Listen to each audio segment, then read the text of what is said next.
வாராகியின் சிலை வைக்கலாமா வேண்டாமா? வாராகிக்கு கோவிலுக்கு செல்லலாமா வேண்டாமா? யார் வாராகி? ஏன் வாராகி? எதற்கு வாராகி? எப்போவுமே இல்லாமல் இப்போ என்ன புதுசாக வாராகி?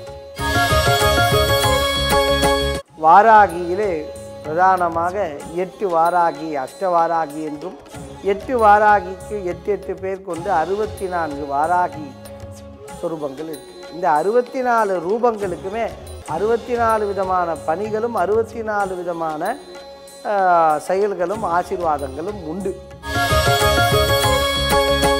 வாராகி பராசக்தியின் போர்ப்படை தளபதி என்றால் வாராகியிடமே யானைப்படை, குதிரைப்படை, காலாட்படை என்று அத்தனை படைகள் வாராகியிடம் உண்டு.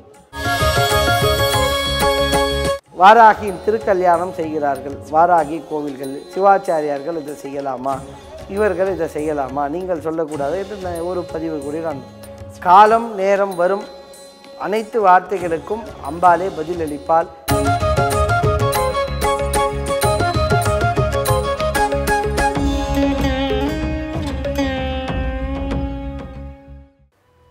ஓம் ஐம் க்ளௌம் ஐம் வாராக்கியை நமக. ஓம் கும் குருப்பியோ நமக. என் குருநாத காமாட்சிதாச சுவாமிகளின் திருப்பாத கமலம் சரணம். குரு வாழ்க, குருவேத். நமோ வராகி. சமீப காலமாக நிறைய பதிவுகள் பார்க்கணும். அதில் வாராகியின் ஆதரவாக நிறைய பதிவுகள், வாராகி வைக்கவே கூடாது என்று சில பதிவுகள், வாராகியை வணங்கலாம் என்று சில பதிவுகள், வாராகியை வணங்கக்கூடாது என்று சில பதிவுகள், வாராகியின் திருக்கல்யாண பதிவுகள், வாராகிக்கு யார் திருக்கல்யாணம் பண்ணுவது சரியா தவறா, வாராகியின் சிலை வைக்கலாமா வேண்டாமா, வாராகிக்கு கோவிலுக்கு செல்லலாமா வேண்டாமா, யார் வாராகி, ஏன் வாராகி, எதற்கு வாராகி, எப்போவுமே இல்லாமல் இப்போ என்ன புதுசாக வாராகி? அவங்க எல்லாருக்குமே ஒருமித்த பதிலாக நான் இதை சொல்ல விரும்பணும் அப்படின்னா, வாராகி ஏதோ நேற்று ஆரம்பித்த வழிபாடு என்பது நிச்சயமாக கிடையாது. காலம் காலமாக ஒவ்வொரு யுகங்களிலுமே இருக்கப்பட்ட வழிபாடு முறை இந்த வாராகி வழிபாடு. வாராகி என்றால் ஒரு சொரூபம் என்பது நிச்சயமாக கிடையாது. வாராகியிலே பிரதானமாக 8 வாராகி, அஷ்டவாராகி என்றும் 8 வாராகிக்கு 8 பேர் கொண்டு 64 வாராகி சொரூபங்கள் இருக்குது. இந்த 64 ரூபங்களுக்குமே 64 விதமான பணிகளும் 64 விதமான செயல்களும் ஆசீர்வாதங்களும் உண்டு. அது மட்டுமல்லாமல் இவை அனைவருக்குமே உச்சபட்சமாக இருக்கக்கூடியவள் தான் அன்னை தண்டினி மகாவராகி. அன்னை தண்டினி மகாவராகியிடம் இருக்கக்கூடிய அத்தனை வாராகிகளுக்குமே தனி விசேஷ சிறப்புகள் உண்டு. வாராகி பராசக்தியின் போர்ப்படை தளபதி என்றால் வாராகியிடமே யானைப்படை, குதிரைப்படை, காலாட்படை என்று அத்தனை படைகள் வாராகியிடம் உண்டு. இப்போ யானைப்படையை நிர்வகிக்கக்கூடியவள் அன்னை சம்பத்கரி வாராகி, குதிரைப்படையை தீர்மானிக்கக்கூடியவள் அன்னை அஸ்வாரூட வாராகி. ஆக ஒவ்வொருவருக்கும் அன்னை மகாவராகியின் அங்கதேவதையாக விளங்கக்கூடியவள் லகுவாராகி, வாங்க தேவதையாக விளங்கக்கூடியவள் அன்னை சொப்னவாராகி, பிரத்யங்க தேவதையாக விளங்கக்கூடியவள் அன்னை திருஷ்கர்ணி வாராகி. இது மட்டுமல்லாமல் அன்னை குருகுல்லா வாராகி, எண்ணற்ற வாராகியின் ரூபங்கள் இருந்தாலும் கூட ஒவ்வொரு வாராகிக்கென்று ஒவ்வொரு சிறப்பு. வாராகியின் திருக்கல்யாணம் செய்கிறார்கள் வாராகி கோவில்கள். சிவாச்சாரியார்கள் இதை செய்யலாமா, இவர்கள் இதை செய்யலாமா, நீங்கள் சொல்லக்கூடாது என்று ஒரு பதிவு கூட நான் சமீப காலத்திலே காணக்கூடிய ஒரு சந்தர்ப்பம் உண்டு. வாராகி என்பவள் ஒரு இச்சாசக்தியோ கிரியாசக்தியோ ஞானாசக்தியோ என்று பிரிக்கக்கூடிய தன்மை இல்லை. அவள் சதாசிவனின் ரூபமாக பார்த்தீர்கள், ஆம் அவன் சதாசிவனின் ரூபமே. அவள் மகாவிஷ்ணுவின் ரூபமாக பார்த்தால் ஆம் அவள் மகாவிஷ்ணு ரூபமே.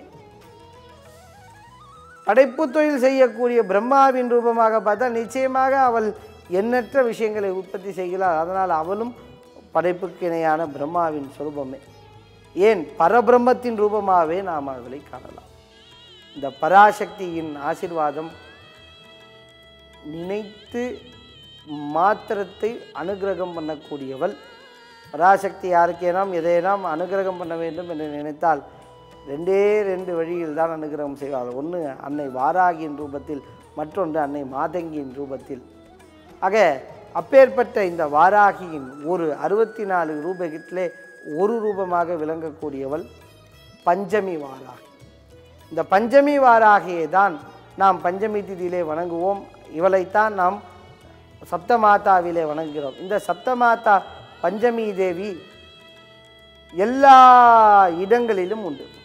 ஒவ்வொரு விவசாய நிலங்களிலும் விவசாய பூமிகளிலுமே அன்னைக்கு 7 சிறிய செங்கல்களை வைத்து சப்தமாதாவை வழிபாடு செய்வார்கள். ஆக அவ்வாறு நாம் இந்த வாராகி வழிபாடை ஆதிகாலம் முதல் இன்று வரை நாம் செய்து கொண்டிருக்கிறோம். அப்பேற்பட்ட இந்த வாராகி ஏதோ நேற்று ஆரம்பித்த வழிபாடு முறை சொல்வதை போல் சொல்கிறார்கள். வாராகியை வணங்கலாமா? நிச்சயமாக நாம் அனைவரும் வாராகியை வணங்கியவர்களே. அதில் எந்த விதமான மாற்றமோ ஐயமோ கிடையாது. நமக்கு தெரியாமலே 7 கல் ரூபத்திலே நாம் மூதாதையர்கள் சப்தமாதாவின் வடிவிலே வாராகியை வணங்குகிறார். அவள் வாராகி மகாவராகின் ஒரு சொரூபம், பஞ்சபூதத்தை காத்து ரட்சிக்கக்கூடியவள். அதனால் அவள் பஞ்சமியாக வணங்கப்பட்டவள். இந்த பஞ்சபூதத்துக்கு அதிதேவதையாகவும் விளங்கக்கூடியவள். சதாசிவனின் 5வது தலைவிக்கு பதியாக விளங்கக்கூடியவள். ஆக அதற்கு சக்தியாக விளங்கக்கூடியவள். இவளையும் உன்மத்த வாராகியும் இணைத்து ஒரே மகாவராகியும் சேர்ப்பது எப்படி என்றால், ஏறத்தாழ பிரதமரையும் முதல்வரையும் ஒரு மாமன்ற உறுப்பினரையும் ஒன்று சேர்த்து பார்ப்பது போல். ஆக பார்ப்பதற்கு இவர்களெல்லாம் ஒரே அமைப்பாக இருந்தாலும் ஒரு தொழில் செய்யக்கூடியவர்களாக இருந்தாலும் ஒவ்வொருக்கு நபர்களுக்கு இருக்கக்கூடிய வித்தியாசங்கள் ஏராளம். அதே போன்று வராக ரூபம் இருக்கக்கூடியவர்கள் அனைவரும் வாராகி மகாவராகியின் அம்சமாக என்றால் அம்சம் என்பதில் எந்த விதமான மாற்றம் இல்லை. ஆனால் செயல்கள் என்பதில் வெவ்வேறு மாற்றங்கள் உண்டு. எவ்வாறு நாம் மருந்து பெட்டியிலே இருக்கக்கூடிய மருந்துக்களின் அடைக்கக்கூடிய பாட்டில்கள் ஒரே மாதிரி இருந்தாலும் கூட, அந்த கோப்பைகள் ஒரே மாதிரி இருந்தாலும் கூட அதற்குள் இருக்கக்கூடிய மூலப்பொருள் என்பது மாறி இருக்கும். அதே போல்தான் பஞ்சமி வாராகி வேறு, உன்மத்த வாராகி வேறு, லகுவாராகி வேறு, சொப்னவாராகி வேறு, திருஷ்கர்ணி வாராகி வேறு, மந்திரினி வாராகி வேறு, மதுவாராகி வேறு, பிரகத்வாராகி வேறு, கஜாருட வாராகி வேறு, சிம்மாருட வாராகி வேறு. ஆக இத்தனை வேறுபாடுகள் அன்னையிடம் உண்டு. அவள் தன்மை வாராகி, அவளுடன் சேர்ந்து இயக்கக்கூடிய பணிகள் மற்றும் அவளோட சிறப்பம்சங்கள் வெவ்வேறு. ஆக அதை புரிந்து கொள்ளாமல் உன்மத்த வாராகிக்கு எப்படி திருமணம் செய்யலாம்? அந்த உன்மத்த வாராகிக்கு கணவர் யார்? உன்மத்த பைரவர். பைரவின் சக்தி. சக்தி என்றால் என்ன? சக்தி என்றால் என்ன? இயங்குவதற்கான செயல். நீங்கள் ஆழ்ந்து சிந்தித்தீர்கள் என்றால் வராகர் விஷ்ணு அம்சமாகவும், எப்போதெல்லாம் பரம்பொருளானவர் மகாவிஷ்ணு இந்த பூமியிலே நரசிம்மர் அவதாரம் எடுத்தால் அவர் சகோதரி பிரத்யங்கராவாகவும்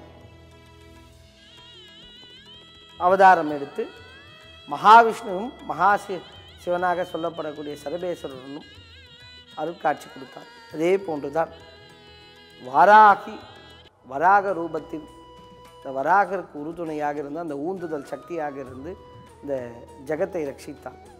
ஆக இவர்கள் இருவரும் சகோதரத்துவத்தோடு இருக்கக்கூடிய தேவதை. அன்னை வாராகியின் சகோதரராக இருக்கக்கூடியவள் வராகர். அவளுக்கு பூமாதேவியை தான் நாம் துணையாக சொல்கிறோம். ஆக இதை குழப்பிக்கொள்ள வேண்டாம். உன்மத்த வாராகி, உன்மத்த பைரவர். இந்த உலகிலே எந்த தெய்வத்திற்கு திருமணம் நடந்தாலும் கூட அதை அனைத்துமே யாரை சென்றடையுமானால் காமேஸ்வரர் காமேஸ்வரி சென்றடையும். அது உச்சிஷ்ட கணபதி நீல சரஸ்வதியாக இருந்தாலும், அதே மாதிரி முருகர் வள்ளி தெய்வானையாக இருந்தாலும் சரி, ராதா ருக்மணி திருமணமானவர், இது எல்லாமே அந்த பராசக்தியிடம் தான் சென்றது. ஏனென்றால் இது அத்தனை சக்திகளும் அத்தனை தெய்வங்களுமே அன்னை பராசக்தியின் சொரூபமாகத்தான், அவள் இட்டப்பணி செய்வதற்காகத்தான் அத்தனை தெய்வங்களும். ஆக இதையெல்லாம் பிரித்து இந்த இந்து தர்மத்திலே இந்த இந்து தர்மத்தை தாக்குவதற்காகவும் ஆன்மீக வேடத்திலே நம் கையால் நம் கண்ணை குற்றக்கூடிய வேலையும் சில பேர் செய்து கொண்டுதான் இருக்கிறார்கள். ஒரு மனிதனின் மதத்தை அழிக்க வேண்டும் என்றால் அவனோட மதத்தில் இருக்கக்கூடிய விஷயங்களை முதலிலே அழிப்பதற்கான வழிதான் இப்போது செய்து கொண்டிருக்கிறார்கள். ஆக உங்கள் மூதாதையர் என்ன சொல்லியிருக்கிறார்கள் அதை நிச்சயமாக செய்யுங்கள். மதத்தையும் குலத்தையும் குல தெய்வத்தையும் வழிபாடையும் மறந்தவன் தன் வாழும் அந்த இனத்தின் அடையாளத்தையே மறந்து விடுவதாக தான் பொருள். நீங்கள் குலத்தையும் குல தெய்வத்தையும் மறந்தீர்களானால் உங்கள் மதமானது தானாக அழிந்துவிடும். ஆக இந்த குலதெய்வ வழிபாடும் மற்ற உங்கள் மூதாதையர் வகுத்து கொடுத்த அத்தனை வழிபாடும் செய்தீர்களானால் தான் இந்த இந்து தர்மத்தை நாம் ரட்சிக்க முடியும். அது யாருமே காக்க வேண்டிய அவசியம் கிடையாது. எல்லா மதக்கும் தோத்து விட்டவர் என்று ஒருத்தர் இருக்கிறார். ஆனால் நம் மதத்தில் மட்டும்தான் சின்ன புழுவிலிருந்து எல்லாமே இறைவனாக பார்க்கக்கூடிய தன்மை உண்டு. நாம் செய்வதில் என்னென்ன நல்ல காரியங்கள் இருக்கோ அதை போற்றி பேசுவதற்கு யாரிடத்திலுமே திராணி. ஆனால் குறை கண்டு பெயர் சொல்வதற்கு எண்ணற்ற பேர்களுங்க, அதுவும் நம் சமுதாயத்தில் நம் இந்து தர்மத்தில் மிக அதிகம். ஆக யாருக்காகவும் வராகி உபாசகர்கள் அவர்களே, நீங்கள் அனைவரும் வாங்கிய வாராகியின் படத்தையோ வாராகியின் சிலையோ எவர் பேச்சையும் கேட்டு எடுத்து வந்து கோவில்களில் வைக்காதீங்க. அதை பார்க்கறதுக்கு மன உடைச்சல் ஆகும். அதே மாதிரி புதிதாக வாராகி படமோ சிலையோ வாங்கக்கூடியவர்கள் உங்களை நம்பி ஒரு குழந்தை தத்தெடுத்து கொண்டு வந்தீர்களானால் அதை எவ்வாறு பாதுகாப்பீர்களோ உங்களை எந்த அளவுக்கு நீங்கள் அதுக்கு முக்கியத்துவம் அந்த அளவுக்கு உங்களால் கொடுக்க முடியும் என்றால் மட்டும் தயவு செய்து வாராகியின் சிலையோ வாராகியின் படமோ வாங்குங்க. நீங்கள் வாங்கி 4 நாள் வைத்து பூஜை செய்து விட்டு எவரோ ஒருவர் யாரோ ஒரு காணொலியில் சொல்லிவிட்டார் என்பதற்காக வாராகியை கொண்டு வந்து கோவிலிலே வைப்பது என்பது உங்கள் இல்லத்திலே இருக்கக்கூடிய அனைத்து லக்ஷ்மி கடாட்சியும் சேர்த்தே அழைத்து கொண்டு வருவதற்கு போல். ஏனென்றால் நீங்கள் ஒரு வாட்டி பூஜை செய்து விட்டீர்களால் அந்த சிலைக்கோ அந்த ஒரு படத்திற்கோ நிச்சயமாக உயிரோட்டம் வந்துடும். பிராண பிரதிஷ்டை என்பது நீங்கள் சாஸ்திர வேதத்துடன் செய்தால்தான் என்பது கிடையாது. மனசார ஒரு செங்கலை எடுத்து அதில் மஞ்சள் தடவி பொட்டு வைத்து அம்மா தாயே வாராகி என்றால் அம்பாள் அதில் வாசம் செய்வார். ஆக அதை நன்கு உணர்ந்து இந்த வாராகி சிலையோ படமோ நீங்கள் பூஜை செய்து தயவு செய்து உங்கள் இல்லத்திலிருந்து கோவிலுக்கு எடுத்துக்கொண்டு வந்து வைக்காதீர்கள். அப்படி வைக்கக்கூடிய சூழ்நிலையை உருவாக்கினால் முதலில் ஆழ்ந்து உட்கார்ந்து யோசிங்க. நாம் பூஜை செய்வது ஜபம் செய்வது தெய்வத்திற்கு, கெட்டதுக்கு இல்லை. எந்த ஒரு தாயும் எந்த ஒரு குழந்தையை நிச்சயமாக சிரமப்படுத்த மாட்டாள். நம்மிடத்தில் தர்மம் என்பது ஒன்று இருந்தால் போதும். வாராகியை வழிபாடு செய்ய வேற தகுதி இல்லை. தர்மம் இல்லாதவர்கள், நெறி இல்லாதவர்கள், அறனில்லாதவர்கள், அடுத்தவரை ஏசி பிழைக்க வேண்டும் என்று நினைப்பவர்களுக்கும் ஏமாற்றுவர்களுக்கும் நிச்சயமாக நீங்கள் வாராகி சிலையை எடுத்து வந்து கோவிலில் வைத்தவர்கள் உங்களுக்கு வாராகி நிச்சயமாக அனுகிரகம் செய்ய மாட்டாள். நீங்கள் சிலையே வைக்க வேண்டுமில்லை என்றாலும் கூட, சாதாரண தீபமே ஏற்றவில்லை, வாராகியின் பெயரே உச்சரிக்கவில்லை என்றாலும் தர்மத்தின் பால் நடக்கும்போது வாராகியின் பரிபூர்ண ஆசீர்வாதம் உங்களுக்கு உண்டு. நீங்கள் தவறு செய்து வாராகி வணங்கினால் நிச்சயமாக அதுக்கான எந்த பலனும் கிடையாது. ஏனென்றால் அவள் தண்டனை, அவள் அருகாமையிலிருந்து நீங்கள் தப்பு செய்தால் நிச்சயமாக தண்டனை உண்டு. அதே மாதிரி அவதூறு பேச்சுக்களை நம்பி அன்னை வாராகியின் சிலைகளை நீங்கள் இல்லத்திலிருந்து கொண்டு வந்து எந்த ஒரு இடத்துல வைப்பது என்பது உங்கள் வீட்டு மகாலட்சுமியும், அதே மாதிரி ஏன் மகாலட்சுமி என்று அனைவரும் சொல்கிறீர்கள். அந்த மகாலட்சுமி என்ன சௌமியமான ரூபமா? மகாலட்சுமி உண்மையிலே நீங்கள் கோலாப்பூர் மகாலட்சுமி எல்லாம் பார்த்தீர்கள் என்றால் ஒரு கையிலே கதை, ஒரு கையிலே கேடயம், ஒரு கையிலே மாதலும், ஒரு கையிலே கபாலத்தை ஏந்தி கொண்டு சிங்கத்தை வாகனமாக வைத்து கொண்டிருக்கிறவர்கள். அதே மாதிரி நாமெல்லாம் நிறைய சொல்லுவோம், மகிஷாசுர மர்தினி என்று சொல்லுவோம். அன்னை மகிஷாசுர மர்தினி மகாலட்சுமி அம்சம். அஷ்டாதசபுஜ மகாலட்சுமி துர்கா பரமேஸ்வரி. இந்த மகிஷாசுர மர்தினி என்பவள் அன்னை மகாலட்சுமியே. அவ்வளவு ரௌத்ரமான மகாலட்சுமியே நீங்கள் வைத்துக்கொண்டு வீட்டிலே பூஜை செய்து கொண்டிருக்கிறீர்கள் என்றால் ஏன் வாராகியை வைக்கக்கூடாது? உலகத்திலே நாம் இந்து தர்மத்திலே அனைத்து தெய்வங்கள் இடத்திலுமே ஆயுதங்கள் உண்டு. ஆயுதம் என்பது நம்மளை காப்பாற்றுவதற்கே தவிர நம்மளை அழிப்பதற்காக கிடையாது. அவ்வாறு நீங்கள் ஆயுதம் இல்லாத தெய்வங்கள் என்று ஒன்று இந்து மதத்தில் பூஜை செய்ய வேண்டுமென்றால் எந்த தெய்வத்தையுமே நீங்கள் வழிபாடு செய்ய முடியாது. அதை முதலே புரிந்து கொள்ளுங்கள். பேசுபவர்கள் 1000 பேசட்டும், நம் அன்னை நமக்கு என்றுமே சிறப்பு தான். அதனால் மனசார அன்னையை பிரார்த்தனை செய்யுங்கள். வேலையற்ற வீணர்களின் வார்த்தையை நம்பி வீட்டில் இருக்கக்கூடிய அன்னை வாராகியை எடுத்துக்கொண்டு போய் ஆலயத்திலேயோ மற்ற இடங்களிலேயோ பிறருக்கோ தானமாக கொடுப்பதெல்லாம் செய்யாதீர்கள். அன்னையின் பரிபூர்ணமாக ஆசீர்வாதம் அன்பும், அன்னை உங்களிடம் எண்ணற்ற கோடி பேர் இருந்தாலும் கூட அவர் எல்லார் வீட்டிலுமே சென்று அவள் பூஜையை ஏற்றுக்கொண்டதாக நிச்சயமாக இல்லை. அவளுக்கு விருப்பமானவர்கள், அவள் மகளாகவோ மகனாகவோ தாயாகவோ அவள் யாரை ஏற்றுக்கொண்டால் அவர்கள் இல்லத்தில் மட்டும்தான் அன்னை வாராகி குடிகொள்வாள். ஆக அப்பேற்பட்ட அன்னையின் அன்புக்கு பாத்திரமான நீங்கள் எவர் பேச்சும் கேட்டுக்கொண்டு வாராகியை கொண்டு வந்து ஆலயத்தில் வைப்பது என்பது கண்ணை திறந்து கொண்டு பள்ளத்திலே விழுவதற்கு சமம்.